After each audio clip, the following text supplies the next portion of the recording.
When it comes to LEGO video games, the majority of minds will gravitate towards the licensed titles, such as LEGO Star Wars, LEGO Marvel, LEGO Star Wars, and LEGO Star Wars. But believe it or not, LEGO can be its own entirely separate entity. Now, over the past few years, the LEGO Group has started to make a push at appealing to more adult audiences. Physical LEGO has seen the introduction of 18+ sets, positioned more as collectible displays rather than playsets, and LEGO Builder's Journey looks to move that push into the video game space.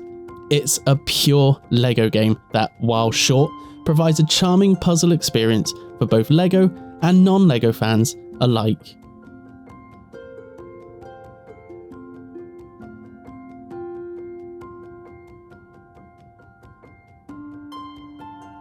LEGO Builder's Journey sees you navigating two characters through a series of puzzle environments, the goal being to use LEGO system pieces to build bridges, steps, ramps, and other means in order to reach the goal.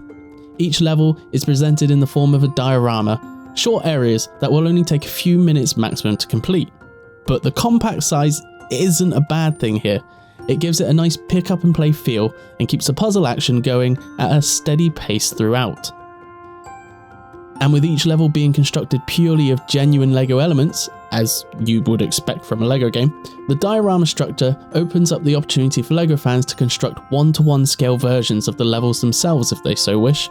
A nice little token to appreciate once you're finished with the game, and a good counting exercise as you price up each individual brick whilst wondering whether it was truly worth it. The answer is yes. LEGO is always worth it. And it's not just the level structures that impress here though. The puzzles themselves are very well crafted, which, being a puzzle game, is the core thing to nail.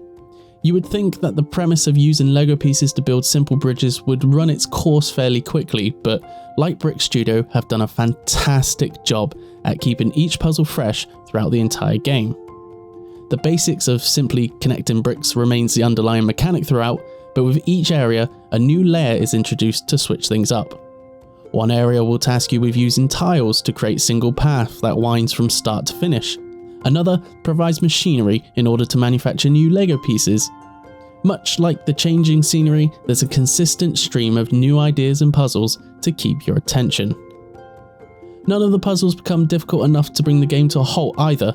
There were a few that took me a little longer to get towards the end of the game, but a quick pause to see what the puzzle was asking of me was all it took to work towards the solution. It's a brilliantly balanced game throughout, with only a few minor mechanical hiccups. The movement of your LEGO pieces is freeform until it detects that you're near another piece you can connect to. At this point, it transitions to a grid-based movement to allow for a more precise placement. And it works for the most part, preventing movement from feeling clunky when moving pieces from afar and allowing more refined movement for the actual placement. But it can struggle if there's several pieces gathered together that you can connect to. A few times I had a back and forth fight with it in order to get a piece lined up with where I wanted it.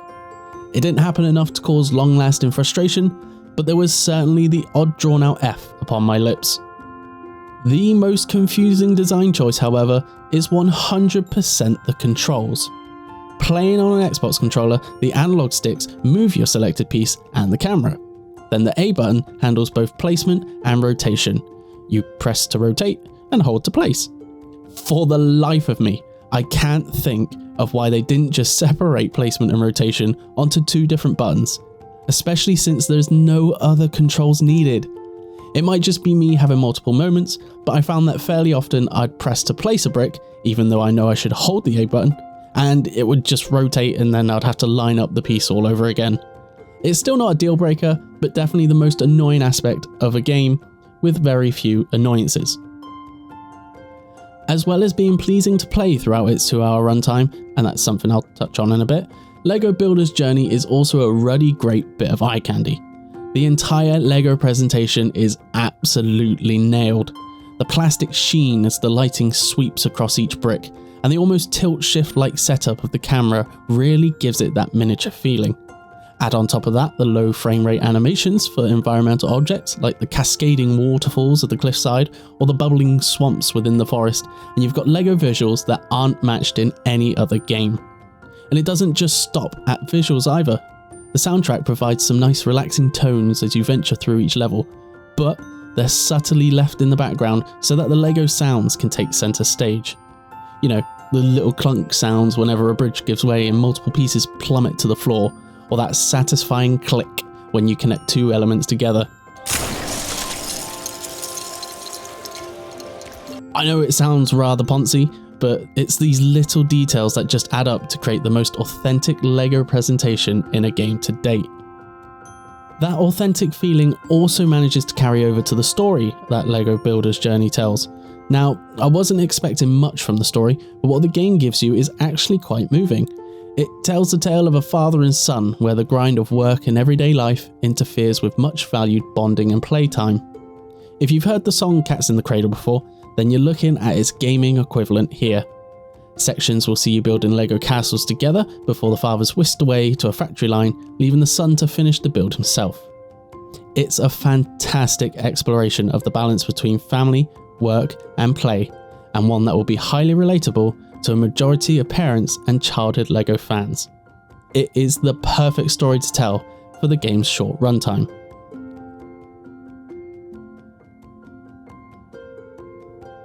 Which leads me back to what will be the biggest off-put and barrier for the majority of players. This game is short. The main game will take you around 2 hours from start to finish, or the time it takes to cook a good and proper roast. And at a price of around £16 here in the UK, it isn't the sort of game that you can just take the plunge on, and if you don't enjoy it then no biggie. There is a creative mode where you can build your own little LEGO dioramas using a curated selection of elements, and LEGO fans can definitely get a few more hours at least out of the game through this mode.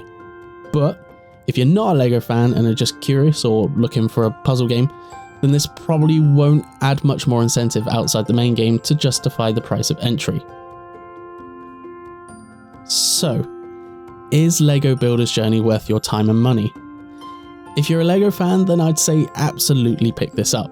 It's the most authentically LEGO game I have ever had the pleasure of playing.